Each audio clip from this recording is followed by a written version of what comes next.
Do you think you're above the history we're standing on? The tomb guard snarled, voice low and dangerous. I froze. The torchlight danced across his stone-grey features, sharp eyes like coals ready to ignite. I hadn't meant to stir anything, just wanted my voice heard. But now I was inches away from a man whose job it was to protect every silent secret buried here. Your voice doesn't belong here, he spat. The words cut through the chilly air like a blade. I lifted my chin, heart pounding. It does. These walls belong to the people, our ancestors. A snort escaped him. He stepped closer. I could smell sweat, the cold metal of his spear. Ancestors are dead. This place is ours. Go. He paused. Then, almost quietly, he spoke two words. Nothing matters. The world shifted in that moment. I swallowed hard. My jaw clenched. The guard's eyes flicked to my chest, then to the ground at my boots. The weight of those two words, nothing matters, echoed louder than any chant, more final than any shout. A gust of wind ruffled my hair, distant thunder rolled. Inside that mausoleum, time felt suspended. I glanced around. Other guards, stone sarcophagi, ancient names carved deep into cold marble. Everything felt hollow, stripped of meaning. As if centuries of history, blood, memory, all lost their value. And I realized he wasn't just warning me. He wasn't dispensing a threat or a judgment. He was declaring a truth, a challenge, a void. I came here to protest erasure, to scream that memory matters, to rally against forgetting.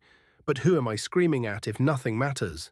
My knees shook. Everything inside me screamed to dig deeper, to push harder. But I understood. You don't argue with a man who carries nothing inside. The torchlight flickered again. Shadows around us stretched long. The other tomb guards shifted, some curious, some tense, others bored. None made a move. None spoke. I stepped back. My hand lifted reflexively to my chest, like to steady a quake. I guess you win. The words tasted bitter, not defeat exactly, more like realization. I wasn't sure who I was conceding to. Him? Fate? The emptiness behind his eyes? Maybe to the idea that even the fiercest intention could crumble before cold indifference. He watched me, unblinking, without triumph or smugness, just silence. Then he turned and walked away. I exhaled. The wordless echo of my breath filled the mausoleum. The air seemed thinner, colder. Back at the entrance, I pushed open the heavy stone door. The outside world greeted me, birds crying overhead, dust motes dancing in golden afternoon light, protesters milling, voices raised.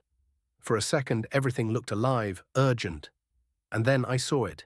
Banners and signs, faces, hope, rage, fury, pain, the people, my people. A surge rose in me, raw, aching.